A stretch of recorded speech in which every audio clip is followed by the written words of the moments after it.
Edward Jones. I'm 64 years old. It's September 12th, 2015, in Sacramento, California. I'm a member of Alpha Phi Alpha Zeta Beta Lambda chapter. I'm also the vice president and the curriculum director for the Alpha Academy. My name's John Taylor. I'm 54 years old.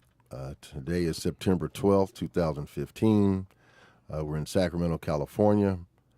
I'm also a member of Alpha Phi Alpha Fraternity Incorporated and one of the founders and co-directors of the Alpha Academy program.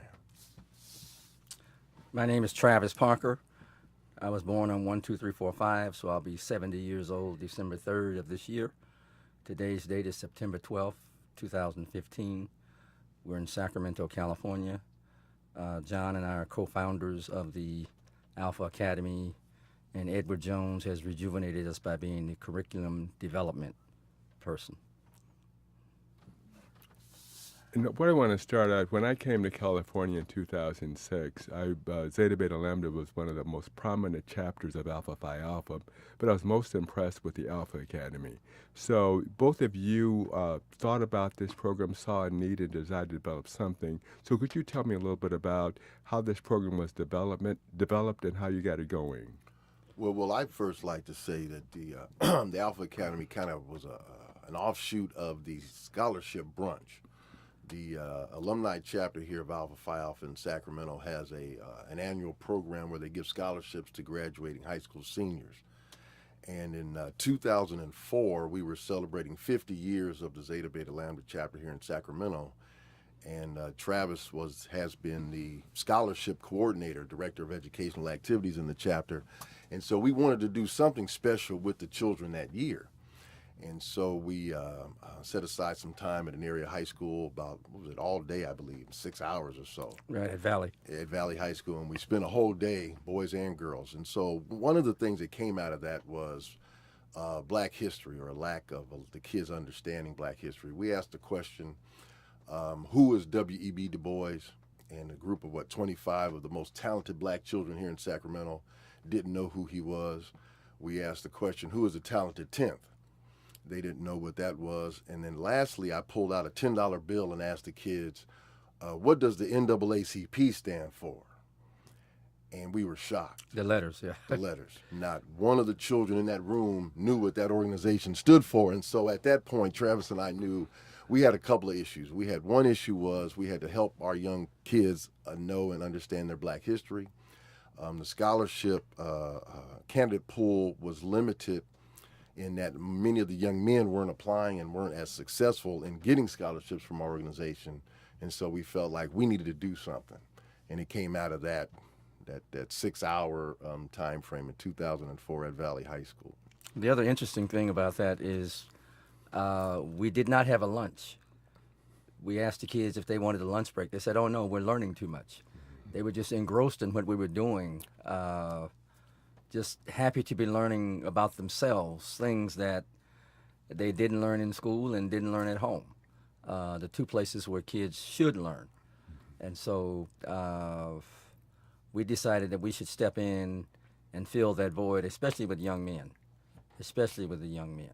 Right. So you taught a history that was not being taught. It was American history that was not being taught in the schools, which you brought that forward. One thing I want to just touch on a little bit, and that is the scholarships.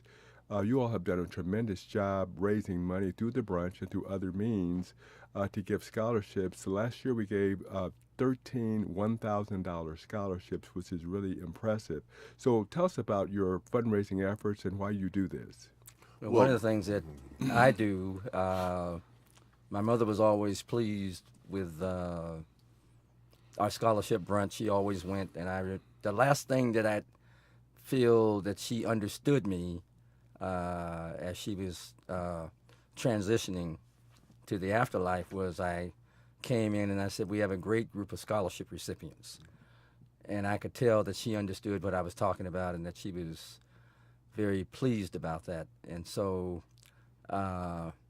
we now do a Martha Parker gospel concert in her honor, and not only the fraternity, but the church is very supportive. There's people at the church, people who are not wealthy, who maybe give me $10, $15, whatever they can, and it all adds up.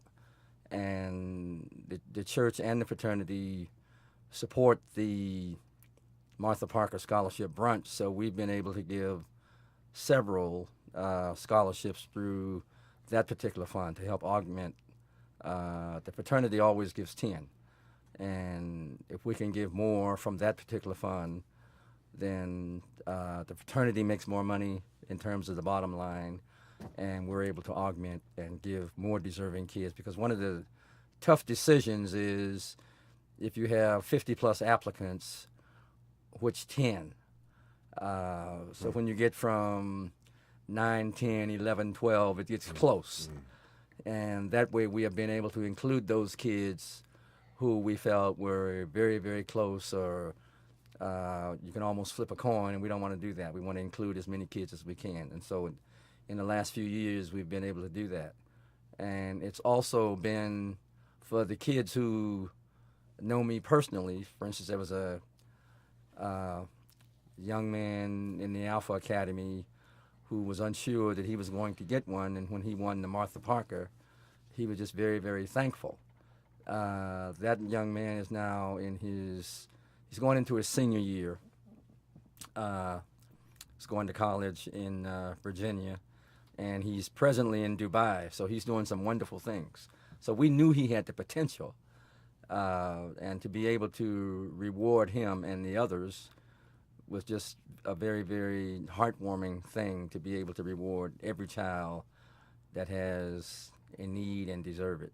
Okay. And one of the things, though, Ed, let me just touch upon, and that was back in '96, I think, when I got actively involved with the chapter here, we were giving 25 scholarships or so.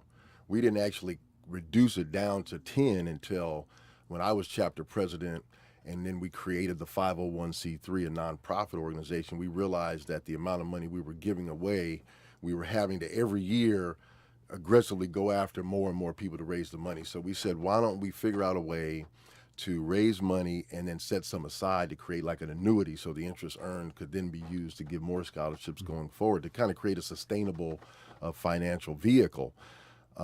So with the Martha Parker Scholarship aspect, which was created to help more of the parents come to the scholarship brunch, because one of the challenges that we had with the academy was a lot of the children weren't able to come to the scholarship brunch.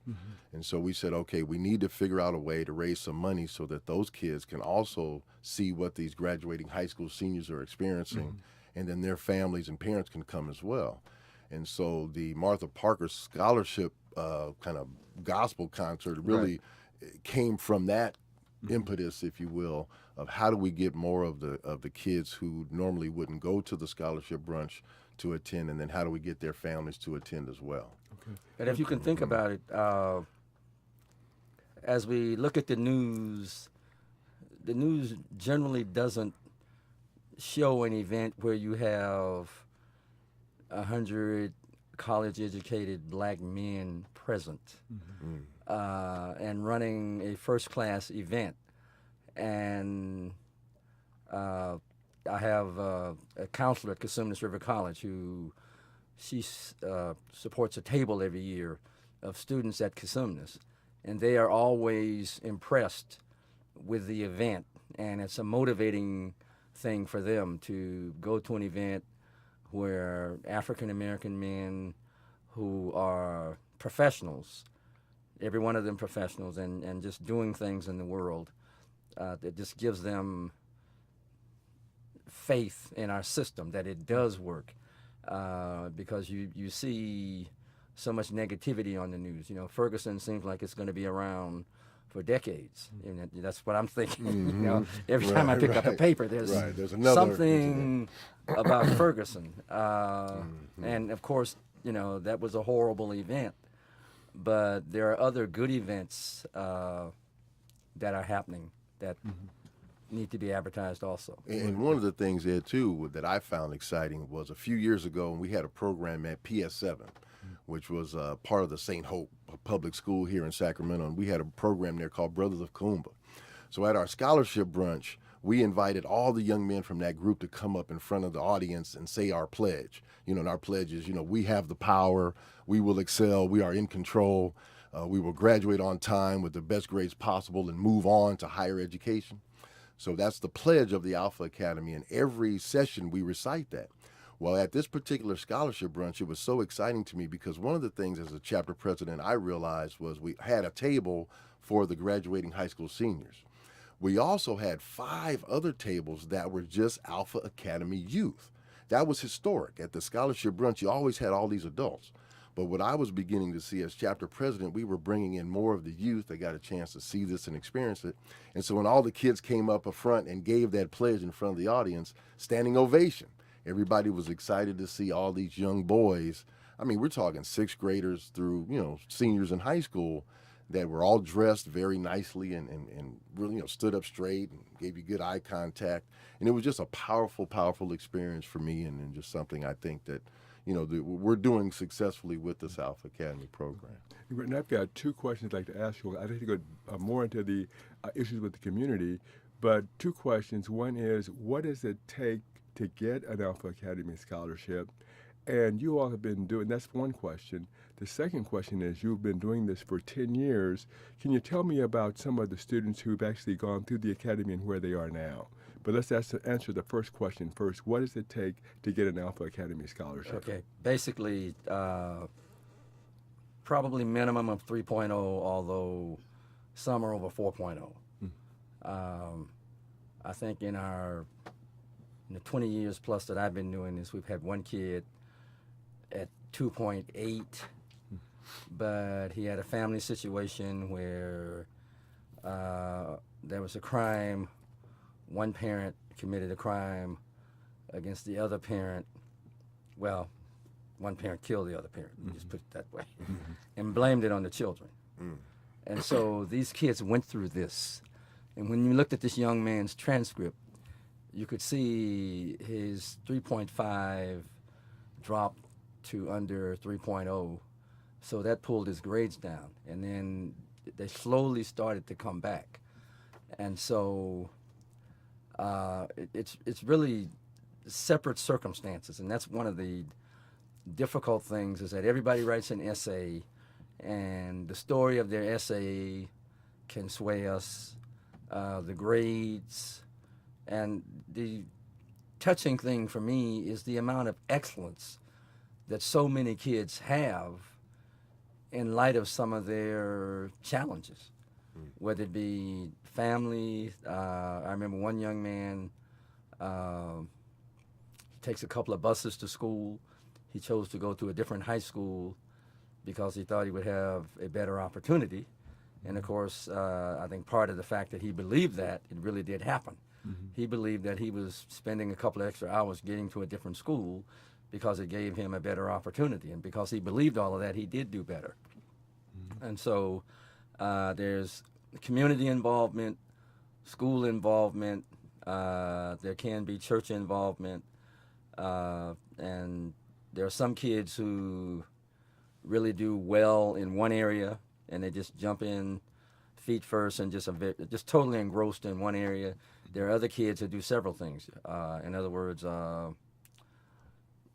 BSU president, student body vice president, several other things. And all that goes into consideration. Right, when you're all of that selecting goes people. into consideration. Okay, great. So it's academics and social activity and leadership. Right.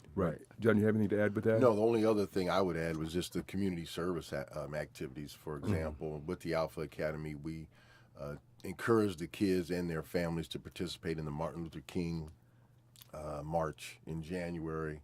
There's a Young Male Conference in February. I believe there's a Diva Conference where we have a young male panel in November. We do a march with March of Dimes, and then there's a Juneteenth festival in June. And so, some of these kids don't do any kind of community service activities. And so through the Alpha Academy, we ensure that annually the children, students, and families participate in these annual community service activities. So they've been part of And that's also part of what I think when the students apply for our scholarships, we look for those kind of things as well. Okay. Let me elaborate on the Diva Conference. This is a conference of young women at Cosumnes River College, same age as the Alpha Academy participants, 12 to 18. And so every year we pick 6 young men to go before the young ladies at the Diva Conference, and the young ladies ask questions. For instance, one question might be, why is it that you only call me after 1 a.m.? Or that seems to be when young men want to call. And just a variety of questions. And we have gotten some very interesting dialogue between the young men and the young ladies. It just, and I think there needs to be more communication between teenagers with, and I would call it not necessarily adult supervision, but someone there to kind of guide the questions and I don't want to say filter, because we want them to give their own answers, but just to have it in a positive aspect in terms of questions and answers between young men and young women. I think that's very important. To enhance communication. And one of the other things, though, Ed, too, is our tutoring program. I think with our Alpha Academy program, it generally is meeting on the third Saturday. And when Travis and I started this thing, I think we were thinking, 4 hours? We went from 10 to 2. And so for about 8 years we did that. And I think maybe in the 9th year, or maybe it was 8th year, we cut it down to just 3 hours. We would go 10 to 12, give them lunch, 12:30 to 2. And now we just go 10 to 1.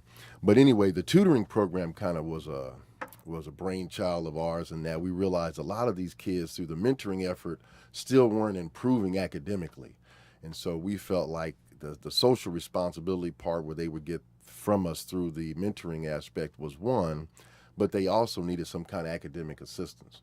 And so the Alpha Academy started tutoring students, both boys and girls, every Monday and Wednesday evening from 6 to 8 o'clock.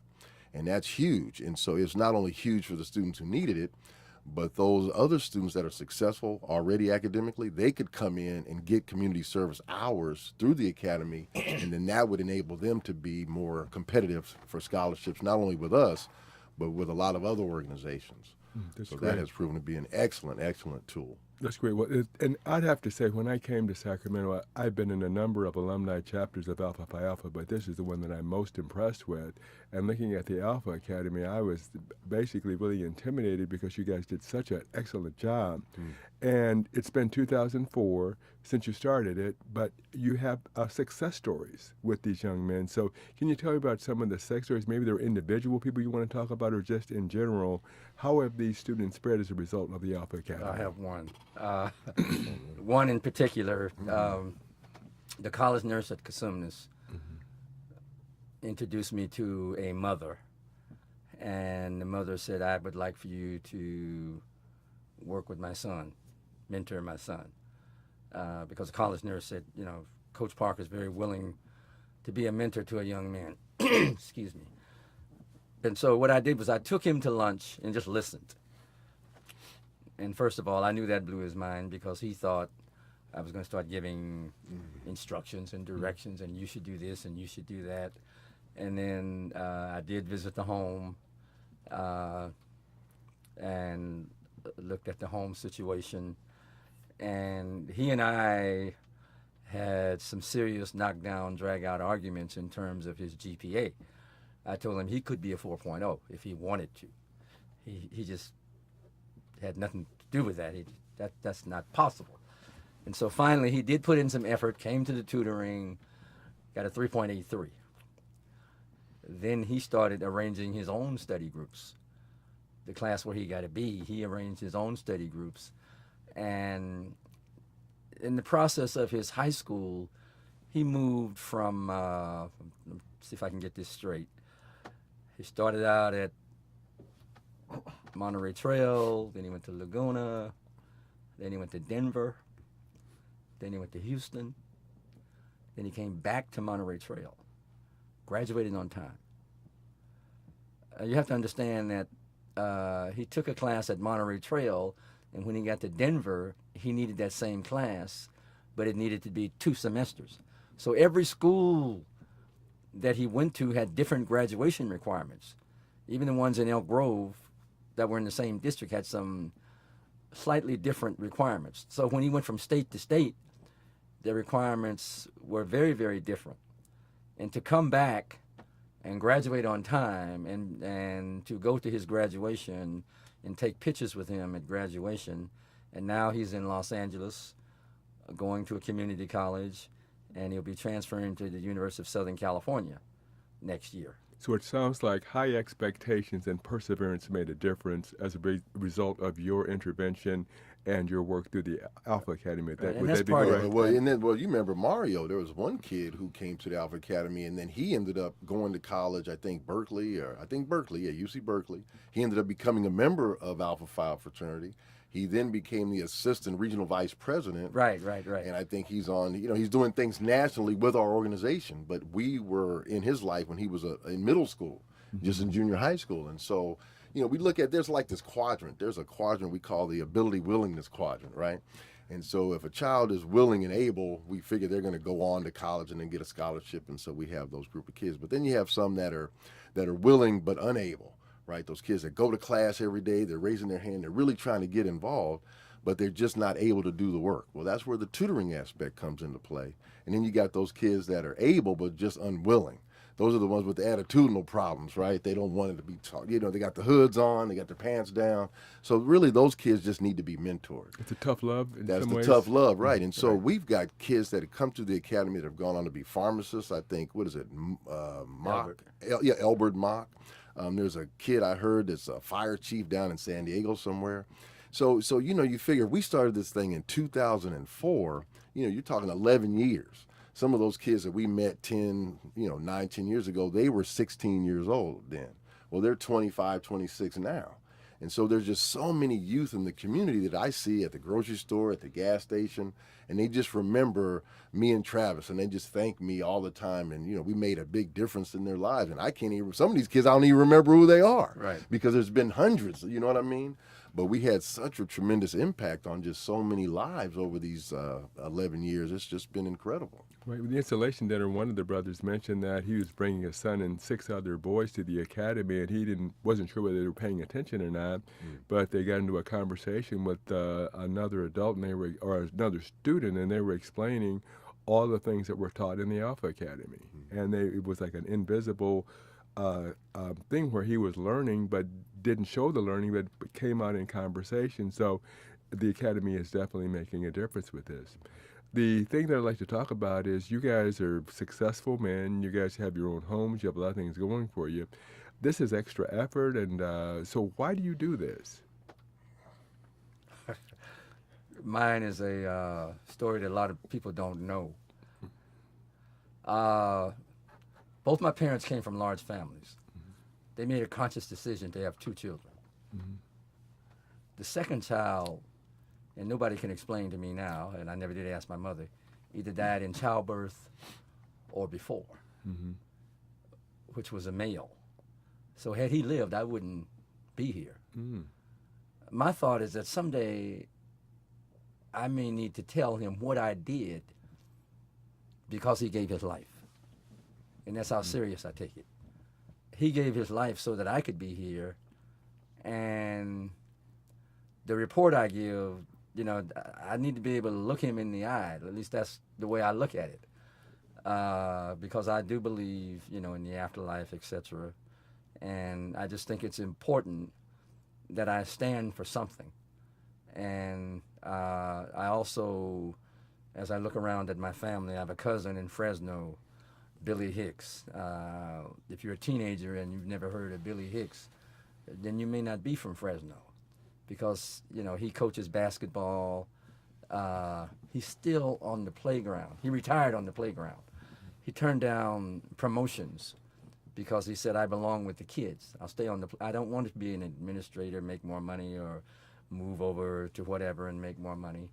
I have a cousin that coached at San Joaquin Delta in Stockton. The stadium's named after him, Red L. Barkley.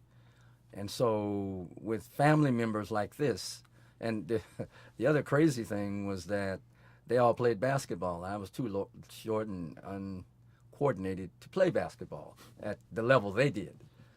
Several of them played for state championships, et cetera, et cetera, et cetera. but I became a track person with some success because of the amount of work put in. And so I think that if a person works hard, they can be successful and then makes, pretty good decisions. Not that every decision I made was great, but, my friends and I, we eat lunch once a month and laugh about some of the things we did as teenagers. But basically, we all had good parents, and we pretty much tried to listen, and we were also encouraging to one another, telling one another, don't do that, that's stupid, or whatever. Right, but that's your story. Why do you work with these young men? Well, I just wanted to say that, too, as alpha men, we have the history of our fraternity, which started in 1906, right, from Cornell University. So you have embedded in the fraternity this need for black men to do in America what's necessary to help improve our community. And so for me, when I got started with the Alphas here in Sacramento, it's particularly with Travis and the scholarship, what was shocking was to see so many of the young men not competitive, right? And so then being aware of the No Child Left Behind, George Bush signed that into law like in 2001 or 2 or something like that. And so then realizing this huge academic achievement gap that was affecting many of our black children, not just here in Sacramento, but throughout California and across the country. That a lot of black children were either flunking out or dropping out, just at an extraordinary rate.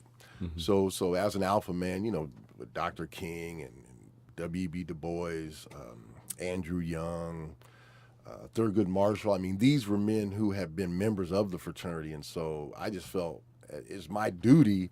Yeah, you're right. I got a family. I have a job, but as a black man in America, it's my responsibility because I'm educated to do what I can to help those who are a little less fortunate.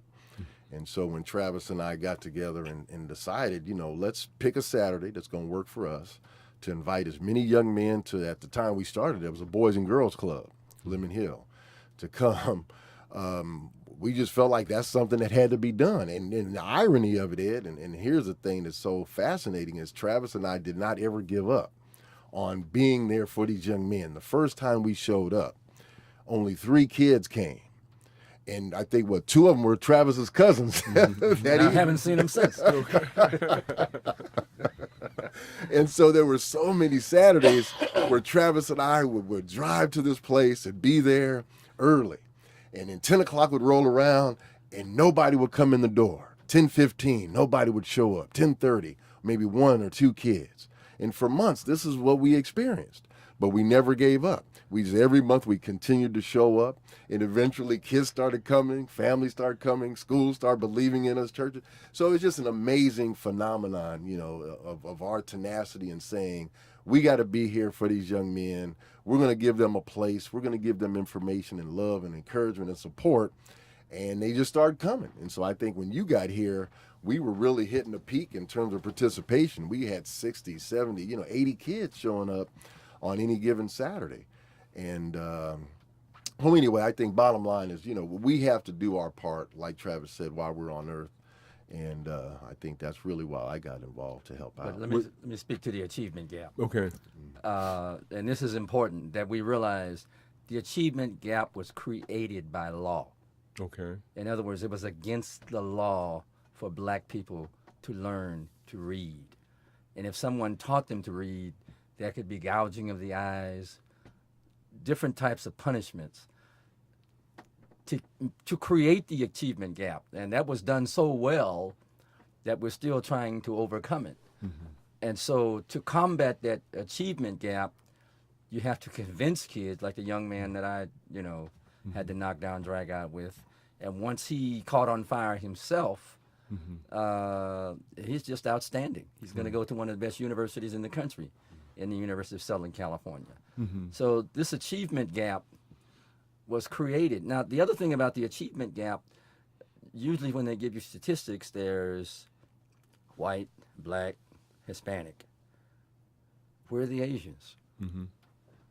They're usually at the top. But where are they? They don't say Asian, white. The Asians are with the whites to give bigger separation. And so if you understand the dynamic behind statistics, the fact that if they did if they separated out each of the major ethnic groups, it would be Asian, white, then black, Latino, Chicano, whatever. But if you're the one doing the study and writing the book, you can write it any way you want. It's like the state of Texas trying to change history, take certain things out. Well, here's an interesting thing that's just, Tim, we got Tim. Oh. So with this new local control accountability plan that all school districts in California have to do in terms of how they spend their resources. Well, when the governor and the legislature in California decided how they were going to allocate the funds, they said we have to make special provisions for the students, the highest need students. And those are foster kids, those are kids of low economic background, and those are students of English learners. So then for me, when I looked at the statistics in Elk Grove, because that's where I primarily do my work in education, and I looked at the test scores in 2013, and I realized that black kids were the lowest performing students, lower than anyone. Asians, Hispanics, black, they were even scoring lower than English learners.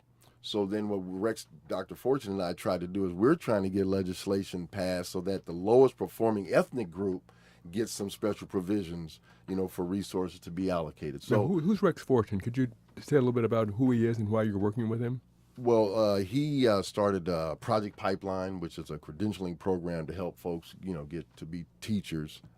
He's also helped his daughter to create charter schools in and around Sacramento and also in San Bernardino. And who are these schools for?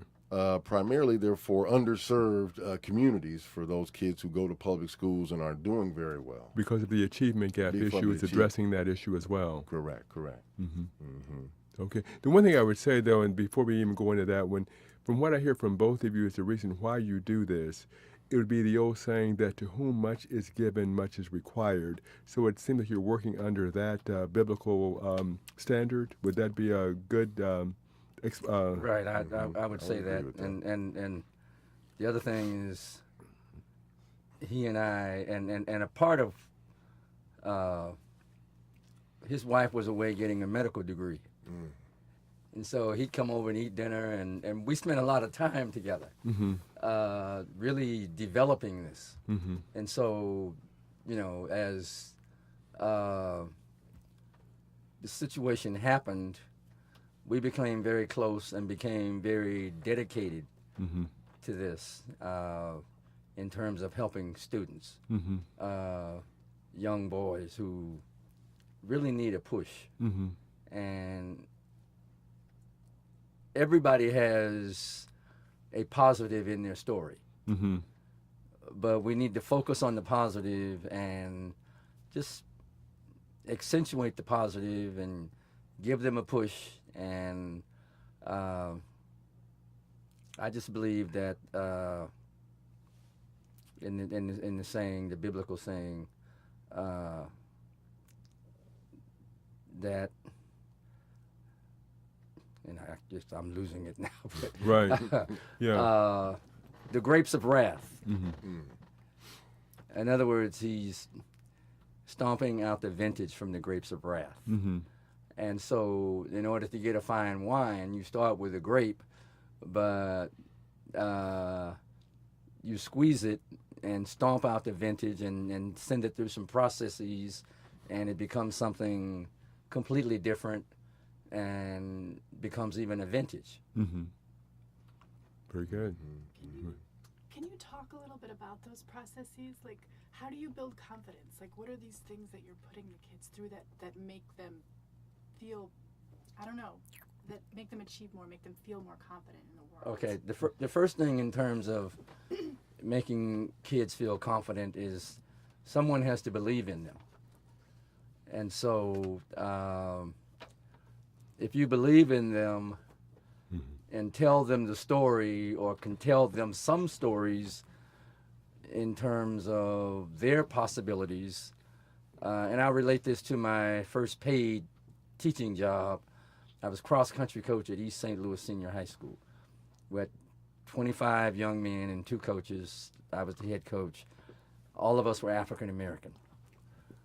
So we're involved in running distances, cross-country. And so the popular thought at that time, and even today, was that black folks can't run distance.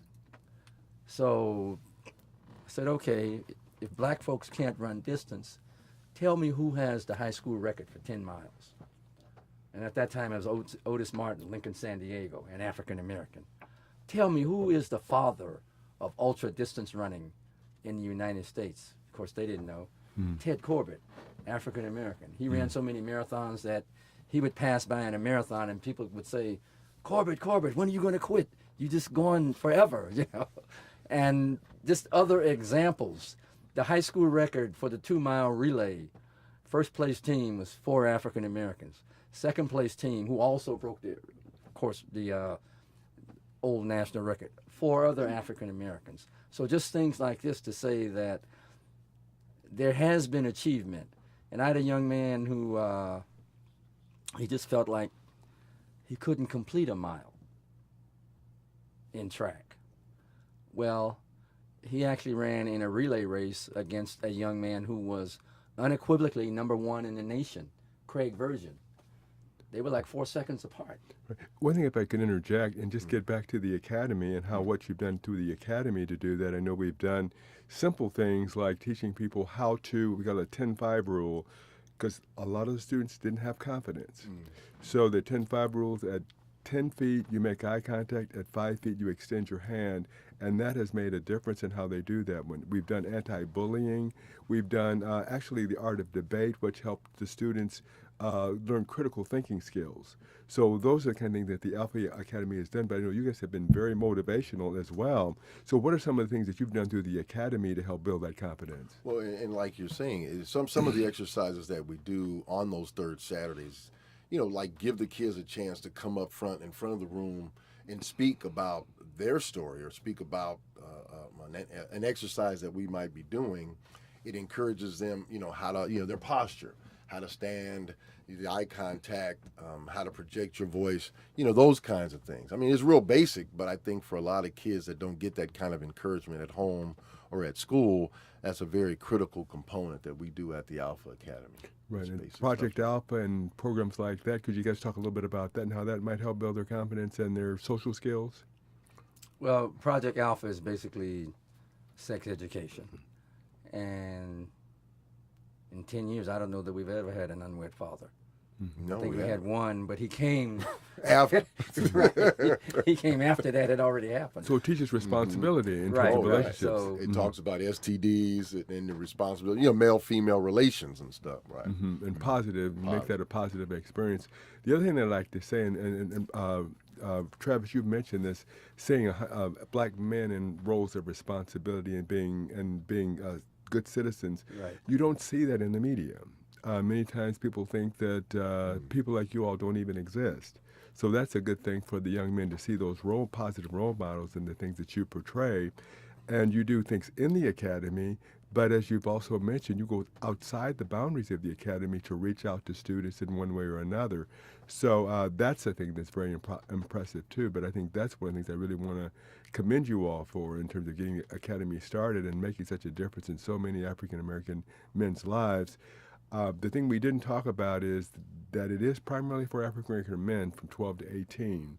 We have a parent association too that helps the parents work with young men and helps them deal with issues that they may have trouble with. You guys have gone beyond to do that as well, so that's very impressive. So why did you decide to get the parents involved in the process?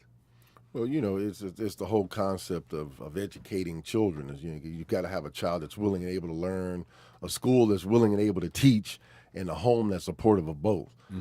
And so a lot of these kids are coming from single, you know, parent households, and the mom generally doesn't have a lot of support. And so what we felt like is, okay, if they're going to bring their son to the Alpha Academy, let's spend some time talking with them about parenting skills. Let's talk to them about some resources that they may be able to tap into to help them out and help their student out. And so we had Clotilde Heron. We even had Dr. Hassan Abdimalik years ago, and even Crandall Rankins. They were like our parent workshop facilitators, and a lot of the parents, you know, they just exchange stories. They talk about the different routines that they might set up at their house for their kids. the different systems that the schools have, like School Loop, checking on their kids' grades and things like that, and then working on, meeting with the teachers. And then a lot of brothers, years ago would actually participate with the parents and going to visit the schools to meet with the teachers, because a lot of the parents were intimidated and, afraid to go to the school themselves. And so we would go and help them to kind of get over that hump and meet with the teachers and the faculty at the school and build those kind of relationships. So that Parent Institute, if you will, has become an extremely critical component of the Alpha Academy, without question. But the one thing I wanted to say about the fraternity is within the chapter of alpha men, you got a plethora of occupations. Everybody's educated, and yourself, you're a college administrator. Travis was a professor, and I was a civil servant, executive. And so you have this plethora of educated black men who can come to the academy and talk about their own personal stories and share with these young men that many of us were where they were just 20, 30 years ago. And I think that has had a profound effect, not only on the kids, but also on the chapter and the men who are members of our fraternity. It gives them a chance to tell their story. Right, because the thing I think is that one of the things we look at is this is an opportunity for African American men to reach back and help save our own. There's so many programs where you see people, and we appreciate what other people are doing for us, but we need to do something for ourselves and for our sons, because many of us were where they were at one point in time, and someone reached back to help us out, and we're doing the same thing with our young men. So that's the thing that I do, but I really commend both of you for getting this program started, and after a very interesting conversation, Oh no! Well, we got to commend you too, because You stepped up the last couple of years.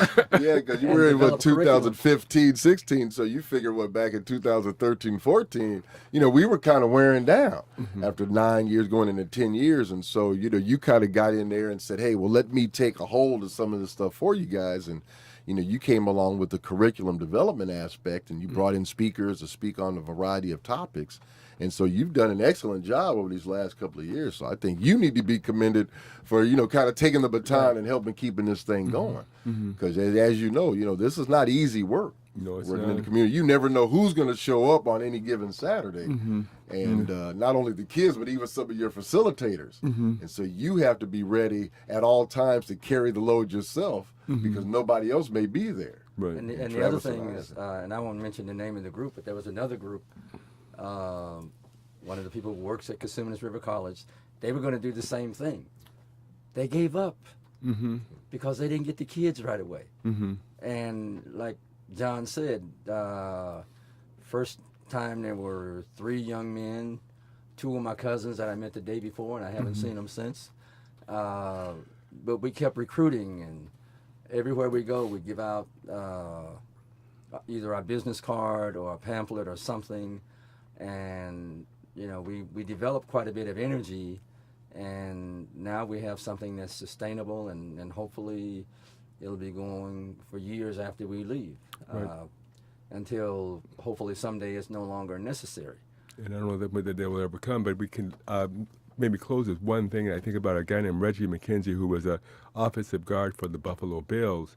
He was from Detroit, and he'd always go back to Detroit every year to work in the Boys and Girls Club to try to help somebody to come along. And everybody said, well, Reggie, you're a professional football player. You're making all this money. Why are you going back to Detroit every year? The kids don't care. You're wasting your time. And he said, I keep going back because I think maybe I can save one. And he probably saved more than one, but there was one that really stood out. And that kid went to the program, went to Notre Dame, become an All-American, then went to the NFL, became a All-Pro player in the Hall of Fame, then became a commentator. That person was Jerome Bettis. And as Jerome Bettis learned from Reggie McKenzie, he's going back to Detroit to try to save at least one. And that's what I see you all doing, but you're saving more than one. You're saving many. So I really appreciate what you've done, and we are Alpha Phi Alpha, Zeta Beta Lambda. Yeah. And you never know. I spoke yesterday at the college, and I was a guest of the construction technology instructor. And when he introduced me, it's like, wow, you know, did I do all that? And, you know, he came from a great family. But he said when he came to college, he had good direction all his life. But, you know, the type of standards that I had, it helped keep him focused. He was already focused, but, you know, it helped to keep him focused. Right. And he wanted to go to Cal Poly, ended up going to Oregon. Things didn't work out, but in the end, things did work out because he was able to get a graduate degree from Oregon and come back to Cosumnes and teach construction technology and just, you know, just steamrolls from there. Right. Yeah, so I just think, Ed, it really comes down to, like you and I have talked many times about personal responsibility. And when you really think about the pledge, and Travis, it's funny, I don't even remember how we even came up with the pledge. But if you really just think about what it says, you know, we have the power, or I have the power. Right. You know, we will excel, or I will excel. You know, we are in control, I am in control, to graduate on time with the best grades possible and move on to higher education. I mean, this is something we're instilling in these young men's minds, and you and I, and you know, we know of the Invictus or If. Right. Any of these poems that once you, you know, indoctrinate yourself with that meaning and that essence, and you live your life accordingly, then, you know, good things are going to all come out. Just like, you know, you talked about a biblical saying, I think 2 Timothy 1:7, you know, God didn't give us a spirit of fear, but a spirit of power, love, and a sound mind. And so, you know, once you begin to execute in your life those basic tenets, then, you know, only good things will occur. Right. Okay. So we really commend you, though, Ed. Keep this thing going and keep running with the baton. Yeah, John. We'll be there with our founders. What does he call it? The founders' words of wisdom? Or Right. A couple of minutes, give some founders words of wisdom. And, Right. you know, and a lot of times after he gives the introduction, I don't have any wisdom. He said it. Right, you already said it all. Right, he's so. already said it all. So, and the other thing is there are some other brothers in the chapter, Virgil Torrance, you know, and Virgil used to bring his son and a carload of kids. Right. And so I used to call him the Antelope 7. Or right, something. Antelope 7. Right. Yeah, and everybody's make great Well, and then over the contributions. years, I mean, we had Fernando Alexander, Ricky Boylan, Yeah. you know, Chris Hicks, Rapone Anderson. So over the years, we've had a lot of brothers in the chapter that were just as dedicated as Travis and I. But Travis and I have held on since the beginning, and we're not letting go. We just appreciate the fact that, you know, you're running Right. this thing for us while we get our win back. Right. And the other Yeah. unfortunate thing for me is I don't think John's ever missed a session. But I made an airline reservation on the wrong day. Okay. And I had to miss a session. Now he brags that he beat me. Yeah. Every Saturday for 11 years, right? Right. Yeah. Right. Right. It looks different from cheering than to just being there. So I definitely, you guys have definitely put in the time for 11 years to do that. So it's good just to stand in the gap. So.